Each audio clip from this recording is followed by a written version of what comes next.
A good evening to you. Thank you for taking the time to watch NTV Weekend Edition. And here is what we have lined up for you in the next hour. Tonight, Parliament to probe county executives on missing 13.8 billion shillings COVID-19 funds. Usipotumia kwa njia mzuri, Senate iko wamekuwa wakali sana. Utakuja huko ili ujieleze. It's not just abuse of COVID funds, but also of containment rules. Nowhere to hide.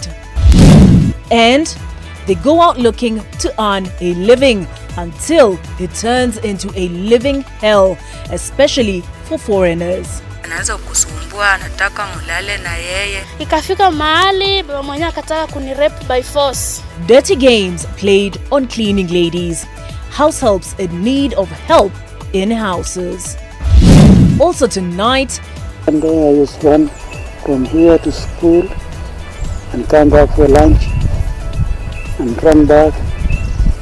Henry Rono broke 4 world records in under 3 months, but his journey went off track. When an athlete goes down, you really go down and down. Then President Kenyatta contributes to help rugby hero Benjamin Ayimba tackle the illness. Tonight in the sports arena. Plus the internet battleground. Kenyans online, the attackers, the target, government and the IMF. The reason? Loans. And KOT would not leave them alone. Is that IMF office? What I want to is don't send my money to government. Please, send my money direct to my phone. You have to speak with your government, sir. So you guys can cancel those loans? This and more on the internet halls. This is Weekend Edition with Olive Burrows. Don't send my money to the government, send it to my M-Pesa. Well, I'm one who's definitely looking forward to Ida Mumeta's rap from the internet. A lot of Kenyans have been asking, given the shortage of oxygen and the shortage of ICU beds, where has the money that has been allocated towards COVID-19 gone? Well, Senate Speaker Kenneth Lusaka says the House is ready to investigate and hold to account the county executives that mismanaged a total of 13.8 billion shillings, which had, I beg your pardon, which had been disbursed to fight COVID-19. A report by the Auditor General established that more than 30 county governments flouted procurement rules as they utilized the funds. Vincent Odwor kicks off NTV Weekend Edition, and he says what could just be COVID-19 millionaires devolved could be evolving. Billions of shillings that were wired to the county governments to deal with the COVID-19 pandemic may have fallen into the wrong hands, deliberately and treacherously. A report by the Auditor General revealed that counties mismanaged a total of 13.8 billion shillings set aside for the pandemic war.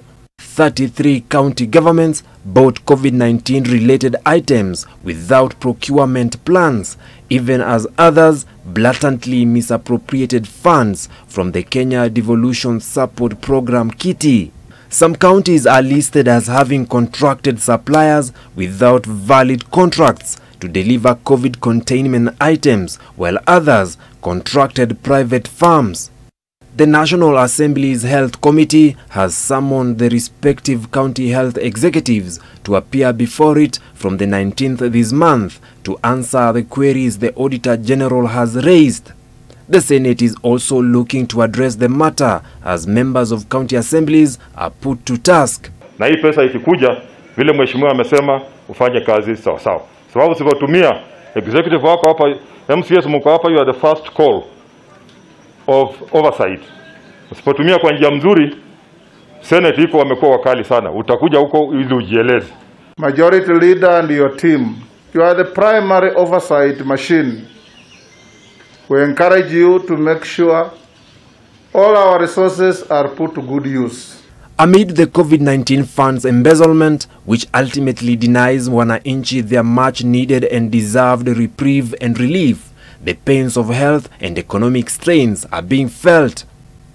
The government is being challenged on the move to contain the 5 disease-infected counties, namely Nairobi, Kiambu, Nakuru, Machakos, and Kajiado. This closure of the country is meaningless if we are not using it to inoculate and vaccinate people against corona. We want to see mass vaccinations. This is despite the government saying that there are not enough vaccines available to facilitate the exercise, as the senator is urging. The health function is almost fully devolved to the counties, and with the current COVID-19 pandemic that has seen them receive billions of shillings from the national government, it appears to be turning out into fertile ground for looting public funds. Is this the devolution of the COVID-19 millionaires scandal, whose investigations, almost 7 months on, are still yet to bear fruit of a single arrest? Vincent Odur, NTV. As others ate, others died, and tonight we add 21 to the number of lives lost to the coronavirus. This brings the number of COVID fatalities we've suffered as a nation since the pandemic began to 2,330. This according to the Ministry of Health, which adds that 5 of these cases occurred in the last month, with 16 being late death reports. Another 1,030 have tested positive for COVID-19 out of a sample size of 8,316, a positivity rate of 12.4%. This brings to 145,184 the total number of persons who've tested positive for COVID within our borders.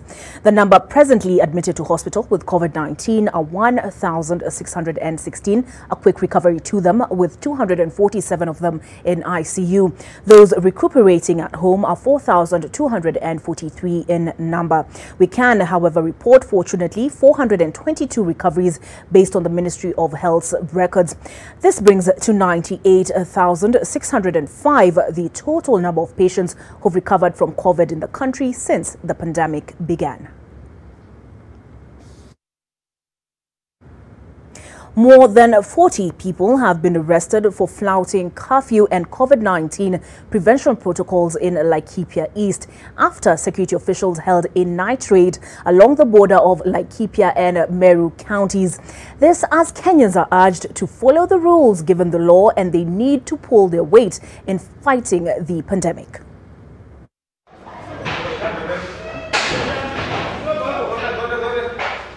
Half past midnight Saturday morning, and a police raid stopped the music at this bar in Makutano, Laikipia East. The surprise raid startled the patrons.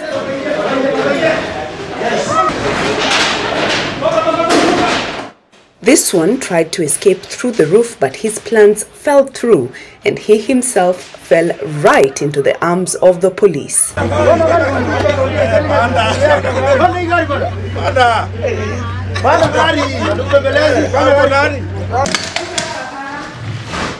For this man, he tried to hide under a pool table, but his antics bore no fruit as he somewhat snookered himself.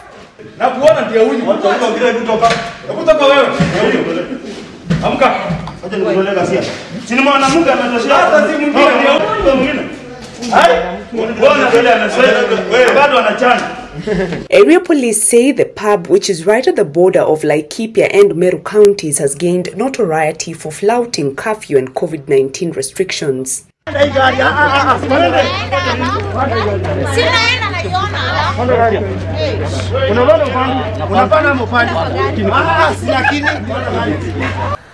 Na tukapata shughuli zinaendelea pale, watu wanakunywa pombe na kukula bila kuangalia protocols za COVID-19, na pia masaa ya curfew. Kama vile tunaelewa, masaa ya curfew ni saa 4 usiku, lakini masaa ya curfew pia walikuwa wamepitisha. Tumefanya raid ambayo tuliwahi kunasa watu 41 ambayo walibreak mambo ya curfew, walibreak mambo ya protocol of COVID-19 kwa sababu walikuwa tu kwa hapa akikunywa. Let me have your ID, please. Leta ID, tumalizana na wewe uende kwa nyumba.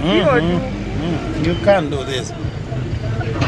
Roadblocks were also not exempt from this night of enforcement, and 4 vehicles and 6 people were arrested after failing to produce the required documents to warrant their inter-county travel during curfew hours. Hatuna mipaka ya kuenforce, that is one. Na pili, tukienforce Laikipia East, nataka kuambia watu pia wasivuke pande ya Buri, kwa sababu katika enforcement ya police pamoja na national government hakuna mipaka. So tutaendelea kuraid hadi tuhakikishe kwamba hakuna mahali karibu na Laikipia East ambapo watu wanaweza kukimbilia kwenda kunywa pombe ama kuvunja sheria za curfew. Those arrested will be arraigned on Monday next week. Bridget, Ghana, NTV. I wonder where you would hide. Is it the roof, under the pool table, behind the DJ's booth? Quite the report. You might want to stay home to avoid getting caught out, or else spend the weekend in the company of police. Elsewhere, about 140 people are spending their weekend behind bars in the county of Mombasa for allegedly flouting COVID-19 regulations. Majority were caught out hours after curfew enforcement had begun and will have to remain guests of the state until Monday, when they are expected to be arraigned. Police in the coastal city of Mombasa have begun an operation to enforce COVID-19 regulations after it emerged that many are flouting guidelines issued to curb the spread of the virus with impunity. The operation targeted revelers and residents caught out during curfew enforcement hours, catching hundreds unaware. Despite the Mamangina waterfront being declared out of bounds for the public, many people have been seen driving or strolling through the facility. Rocks and old tires had been placed on the way to deter people from accessing the park area, but some motorists have been making their way past the barrier by pushing them aside. But now indicative barrier cones have been placed to mark the periphery. Any motorist who will force this thing, that most motorists will be arrested. They are supposed to stand at a distance from the barrier. Otherwise, whoever comes and pushes the cone, that one already is a traffic offense, and that person will be charged. Public service vehicles as well are being targeted as police monitor crew members and passengers' adherence to the regulations, including proper wearing of masks and ensuring strict observance of carrying capacity rules. A large number of residents are keen to wear masks, but challenges abound. Wako na barakoa, wako na mask, na wako na ile sanitizer. Lakini ile shida inakuwa tu ni kwamba wengine wanavaa mask na wanavalia kwenye shingo. Saizi watu wengi wamekimbilia hizi barakoa ambazo zimewekwa na style tofauti. Na wengi wafahamu ya kwamba ile barakoa ambayo ni ya surgical mask, hiyo ndio iko na filter ambayo inaweza kuzuia kusambaza hizi virusi vya corona. Kama mfano ambao barakoa ambayo nimevaa, kwa kweli haizuii ile usambazaji wa corona. You will never brush shoulders with our officers so long as you are a law-abiding citizen. Elsewhere in Rabai, Kilifi County, police raided a cave believed to be a hideout for criminals. The law enforcers found some electronics believed to be proceeds of crime after they nabbed an assortment of crude weapons thought to be used by criminals. Following that discovery, police say security has been beefed up in Kisauni, Changamwe, Jomvu and Mtwapa, where criminals have been terrorizing residents. Francis Mutegi, NTV. Kiswahili Desk Deputy Editor Francis Mutegi filing that report for us. The Judicial Service Commission will in the coming week commence interviews for the position of Chief Justice. The Commission has shortlisted the applicants to 10 candidates who will be interviewed over the course of the next 2 work weeks. That is Monday to Friday, Monday to Friday. Let's meet the candidates. First up to face the vetting panel on Monday the 13th of April will be High Court Judge Chitembwe Said Juma. His interview will be followed by that of Law Professor Patricia Mbote on Tuesday. Then on Wednesday, we'll have the Court of Appeal Judge Martha Kome, who has served in the Appellate Division for 8 years and served as High Court Judge for 8 years before that. And as I mentioned, she will be facing the Judicial Service Commission on Wednesday. Next, we have Employment and Labor Relations Judge David Marete.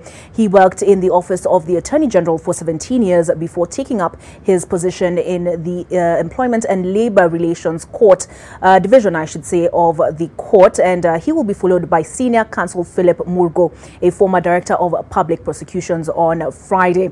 After Murgo closes out the week, Justice Nduma Nderi will be first up on Monday, April the 19th. That is next Monday, not this coming Monday. And Nderi, who's been a judge of the Employment and Labor Relations Court since 2012, previously served as a judge in Swaziland. His interview will be followed by that of Senior Counsel Fred Ngatia, who has 41 years experience in the legal profession, and his will be held on the 20th of April. Next up in line is the President of the Court of Appeal, William Oko. He has served as a judge for the last 16 years. On Thursday, the Commission will hear from Professor Wekesa Moni, who holds a PhD, get this, both in sports medicine and law, and he will be followed by Advocate Yano Alice on Friday, and she served on the Constitution of Kenya Review Commission and as county attorney for Elgeyo Marakwet, and she will close out the interviews on the 23rd of April. Please note that all the interviews are scheduled to begin at 9 a.m.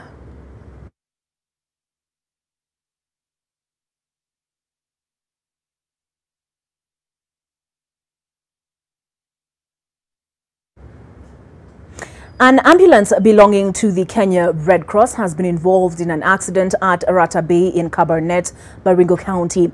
The ambulance was being driven by a drunk driver and had patients in it. They were headed to Kabarnet Hospital for referral when it rolled just a few kilometers to the facility. The patients injured are now at the Kabarnet Hospital as a large crowd mills around the place. The police have moved the wreckage to Kabarnet Police Station.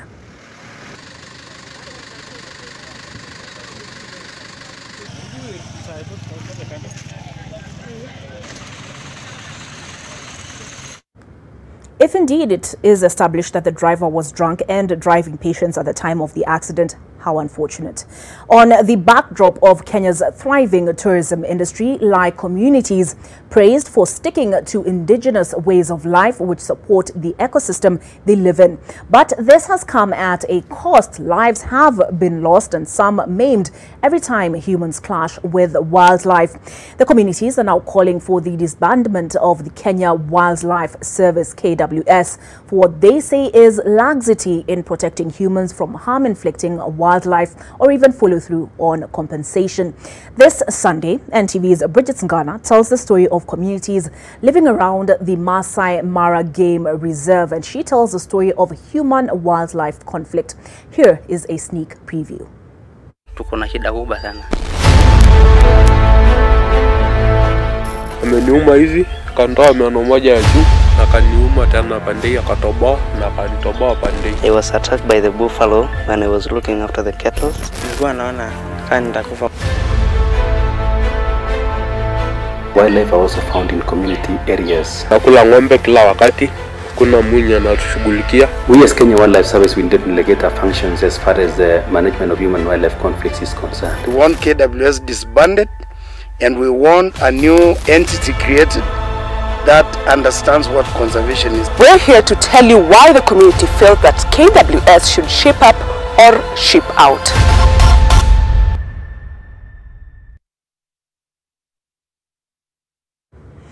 I'm just making sure I put it into my diary for tomorrow 9 p.m. Bridget Ngana's report, and the hashtag will be Conservation Crossroads. So please do take note. We take a break. NTV Weekend Edition will be back.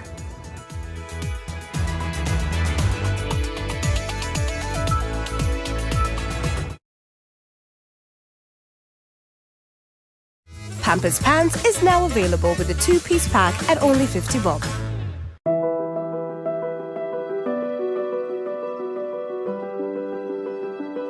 What does it take to move a nation? It starts with a dream. A dream which gains momentum and becomes bigger and better and more audacious. What does it take to move a nation? It takes the commitment to innovate and invest in breakthrough technology. build partnerships across the continent, to create connections, to enable businesses to make their dreams a reality. What does it take to move a nation? It takes Sendi. At the first sign of pain, you need a solution that you can trust to provide effective relief and is gentle on the stomach. Try Panadol Advance for relief from headaches, body aches, and fever. With Panadol's Optizorb formula, the tablet gently breaks down in the stomach, quickly absorbs, and starts providing pain relief in 15 minutes. For fast and effective pain relief that you can trust, try Panadol Advance. This has been Medifax for Panadol. My darlings, my love will protect you from everything, visible and invisible. We might not always have plenty, but we will always have enough. And whatever Mama touches will magically turn into more for you. Just one capful of Dettol is enough to disinfect surfaces and protect your family and your home. This advertisement has been vetted and approved by the FDA.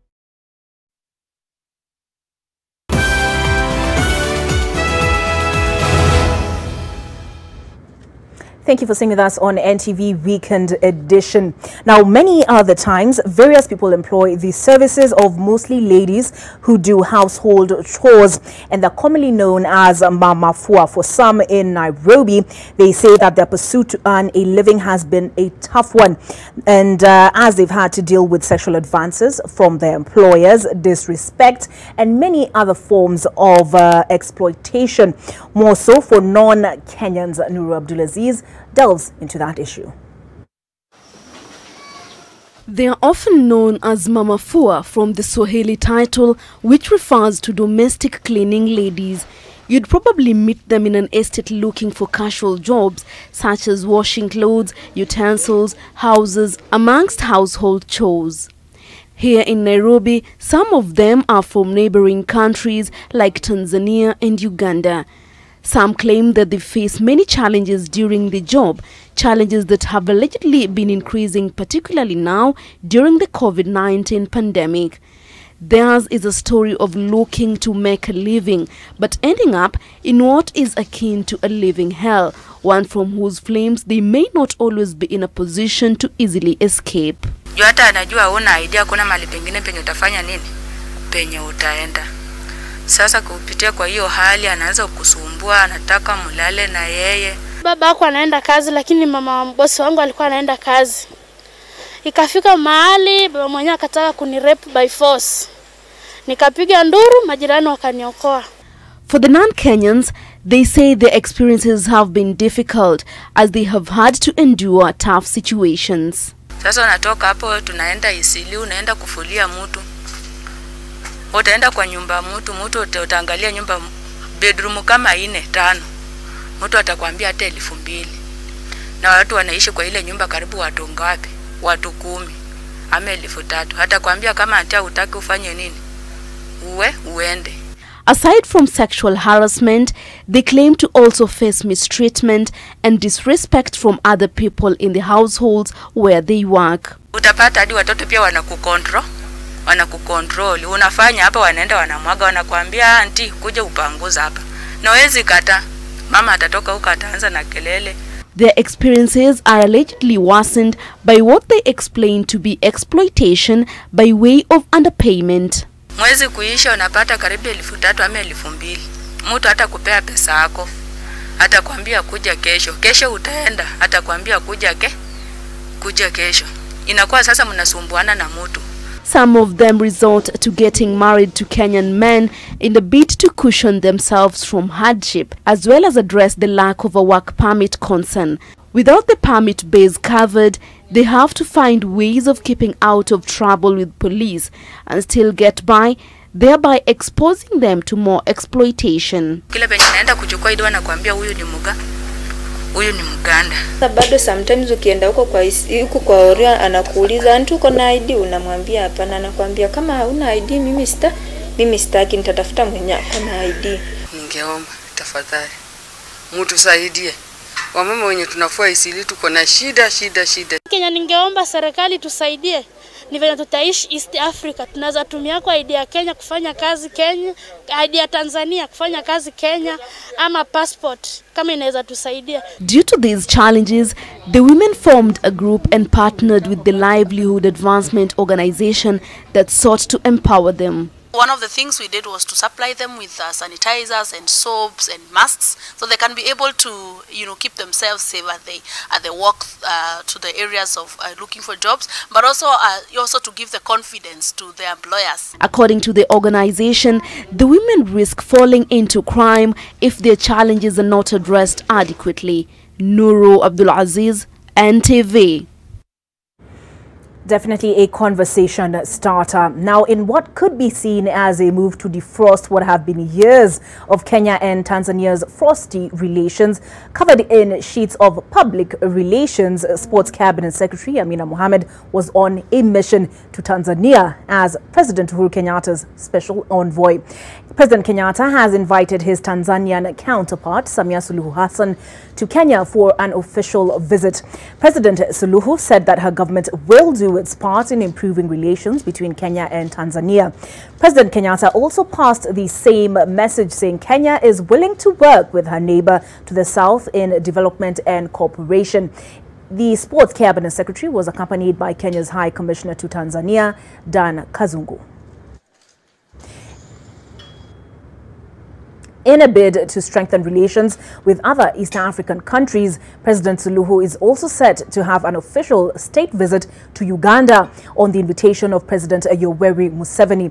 An agreement between the two countries regarding the East Africa crude oil pipeline tripartite project is expected to be concluded.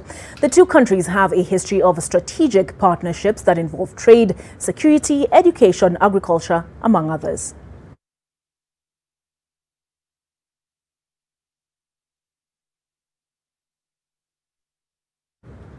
More on NTV Weekend Edition after this break.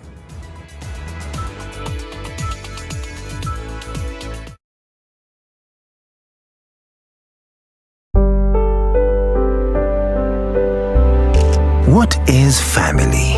Family is a solid foundation to build on and a strong pillar to lean on. It is believing in each one of us for the betterment of all of us. Family is working together today to win together tomorrow.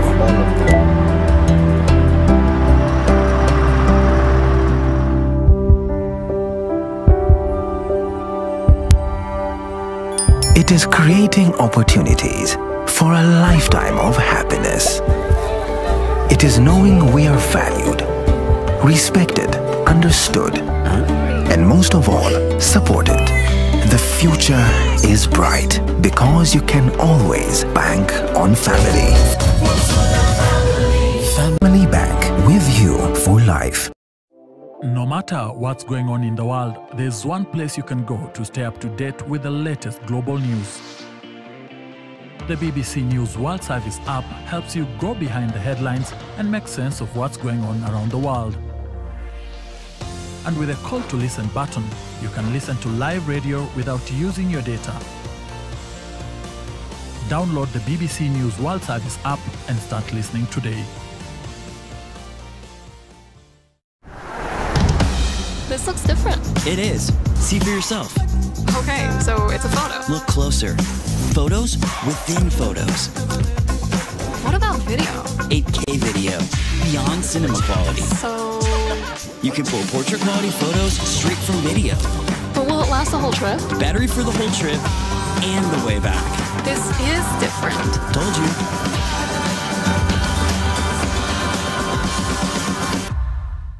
For a better tomorrow, don't forget to do the 1, 2, 3 with Colgate every night.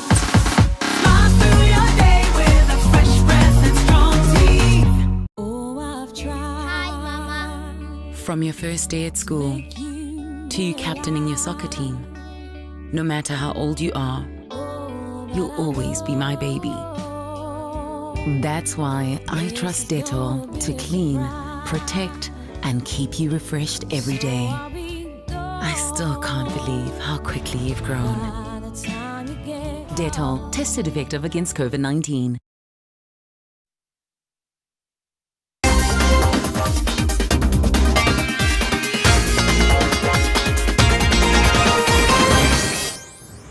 Thank you for staying with us on NTV Weekend Edition, and we come back with the sports. President Uhuru Kenyatta has contributed 1 million shillings towards the medical bill of the former rugby player and coach Benjamin Ayimba.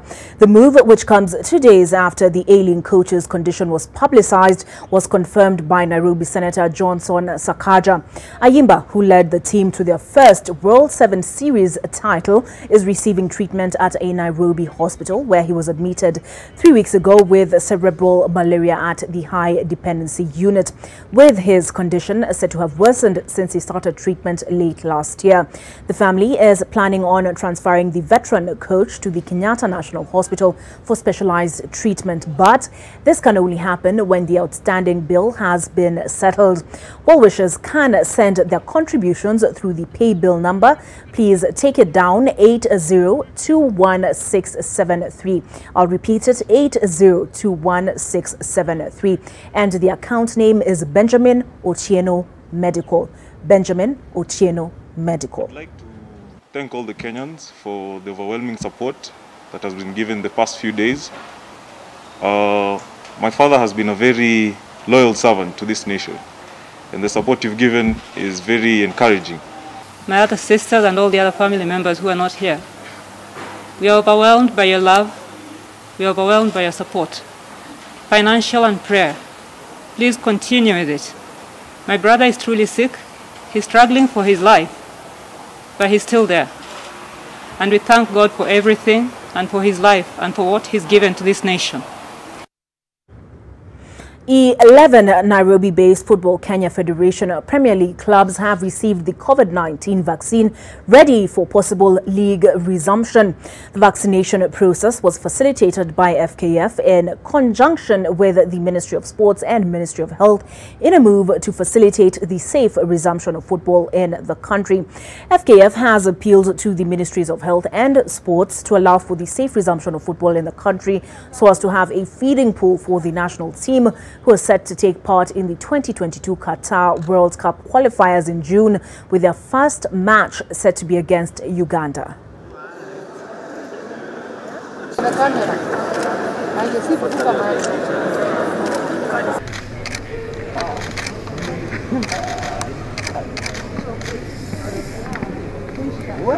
We want to ask the ministry to allow us to go back to play without fans, in isolation, by 24th. And why? Because we have World Cup qualifiers hot on our heels. Kenya is playing Uganda on 5th, as we all know, of June.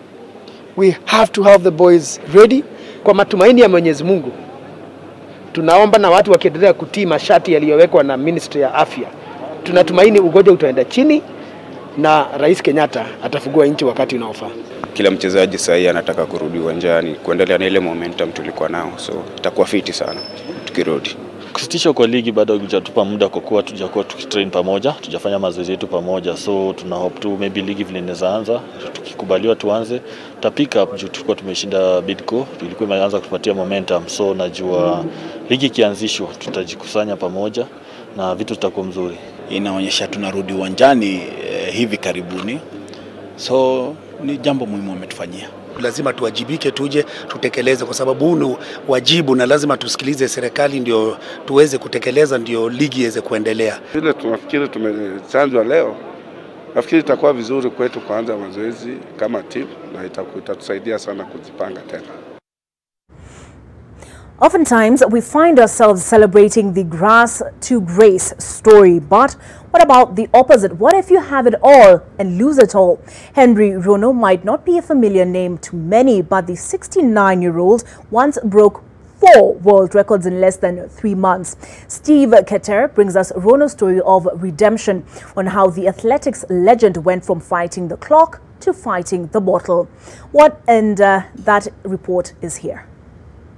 Henry Rono was flying so high in 1978 that people failed to reconcile his present day to his past. From a high-flying athletics career in the United States of America to working as a cargo loader in an airport. Are you a manager? That's what most people used to meet me at the airport.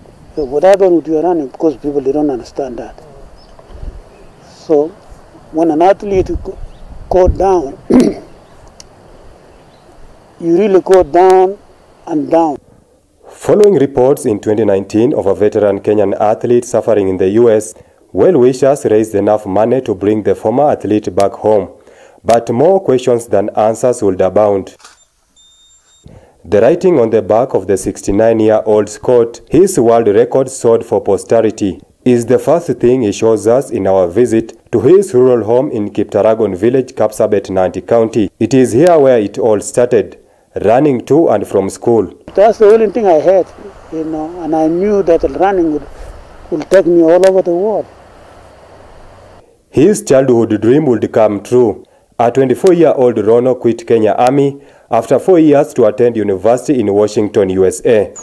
So I was recruited in Washington State, kutoka 1976 mpaka 1983. 1978 will be the Kenyans' crowning moment, breaking 4 world records in 81 days. In the 10,000 meters, 5,000 meters, 3,000 meters steeplechase, and 3,000 meters flat.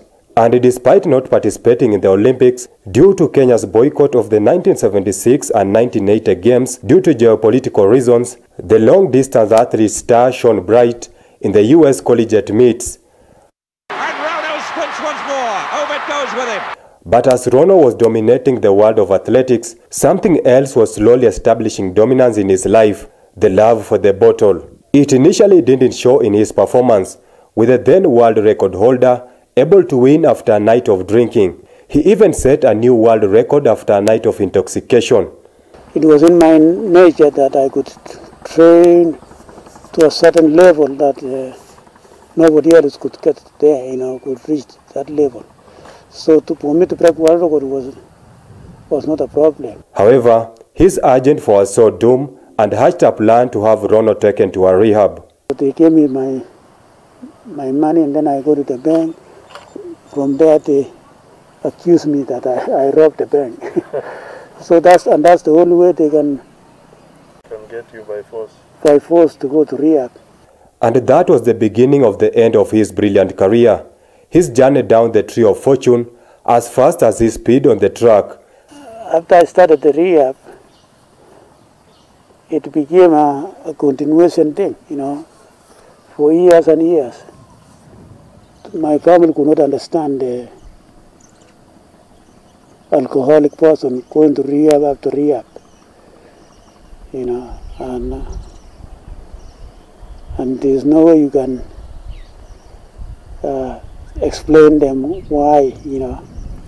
Homelessness, arrests for drink driving, and sporadic road race appearances featured prominently in his life as he tried to get a grip of his addiction. Over 3 decades later, and Henry Rono, now back home, attempts to find peace at the point of genesis.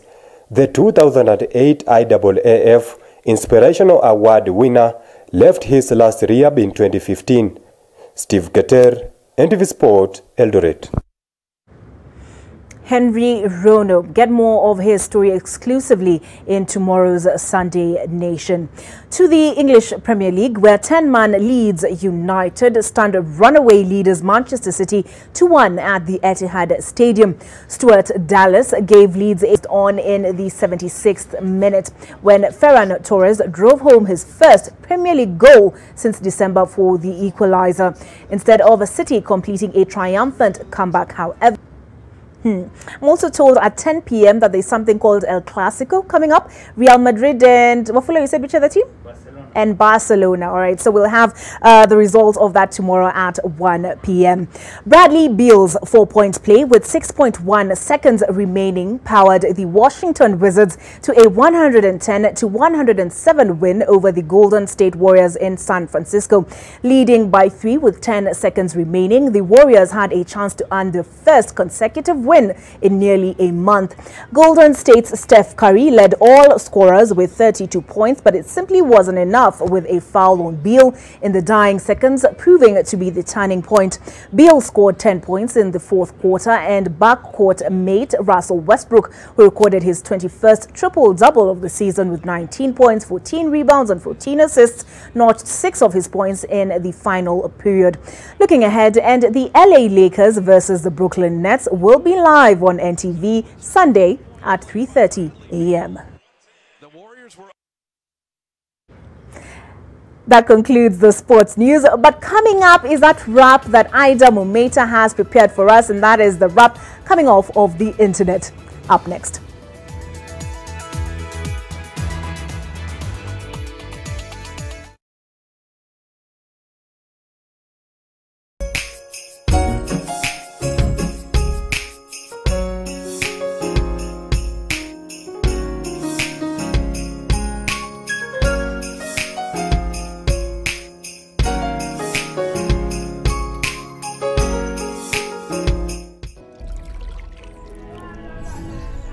Just one capful of Dettol is enough to disinfect surfaces and protect your family and your home. Dettol, tested effective against COVID-19.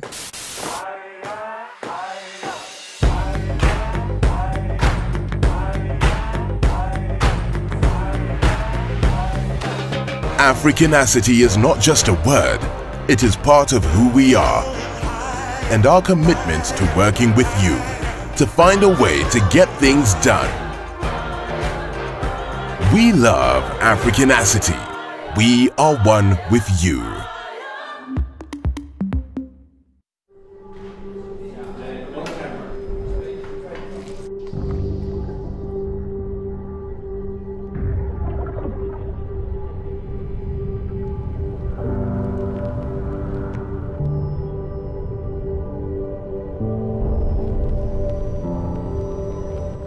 Sensitivity pain fast with Sensodyne Rapid Action for clinically proven relief in 60 seconds.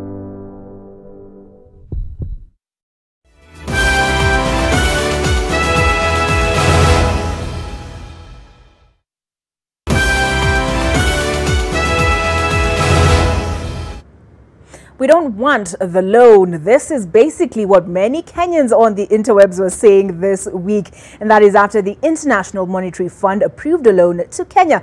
Several loans, we should say. Basically saying, if you give us a loan, we won't leave you alone. Quite the clapbacks. Ida Mumeta brings these to us, as well as other clapbacks by Calligraph Jones, the OG. Kenyans on Twitter, pull your stools closer for a bit. Na ni kama hamwogopi, you're not leaving the president alone. Huni mtu akona pesa yako na anataka ingine. Finya play.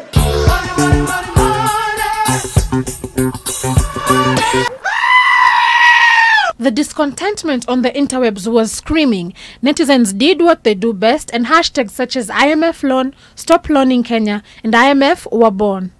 They even kept hijacking IMF posts and the fund's live online broadcast. Then, Sports CAS Zach Kinuthia played with the wrong lot. He said the hitting at the government and the president, even calling him a lone ranger, was, and I quote, a degenerated sense of decayed patriotism, or simply alarming lack of patriotism for any Kenyan to have exposed their country into ridicule as far as the International Monetary Fund loan facility to Kenya is concerned. He went on to say, in the eyes of the foreigner, you looked so daft. You earned from them a title of Black Fool, and even said that the angry KOT looked very uncivilized. And the comment section came alive. Njoroge James told him, I quote, earn your salary in peace. Don't come lecturing us on patriotism, anga sijui nini. For you, it's which side of your bread is buttered. For some Kenyans, it's a matter of life and death. Samson Nyongesa told CAS Kinuthia that he is lost and is no patriot. Paul Gishengo said sycophancy is not patriotism. Then there was this. Hello, how may I help you? It looks like that country decided to take a loan recently. Our president decided to take a loan, and I was just calling to cancel on behalf of the Kenyan community. I heard that you gave Kenya money to save business which affected by coronavirus. And mine has been affected. I'm a manager of Piki Duthi. Duthi. Oh no, you don't hear Kikuyu. I'm sorry. I'm saying I have a motorbike to motorbike for boda and I have been affected.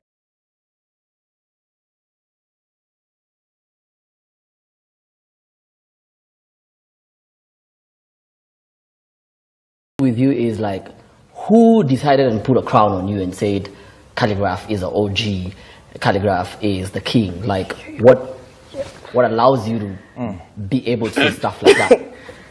You're going to start problems here. No, you're asking me that question? Yeah. Who put you in a position to ask me such questions out here on live television? Bro? I'm just like, I'm a musician. I'm a fan, so I guess you rap? I don't rap. Exactly. But then I think I have an opinion I can ask. Stay on your lane. Well, it's side, but I'm just saying, like, if you're an OG, you're able to, like, you know, you should be able to probably even know your own lane. And the OG did not give any peace to Amani Maranga. They say, fake it till you make it. This is not going well. I just want to know, what happens if you don't make it? You're in a better position to respond to that. In hip-hop, they would say, he killed it. Stop! Drop! After a drug overdose, a heart attack and hospitalization came the end to a rough ride for Darkman X, DMX.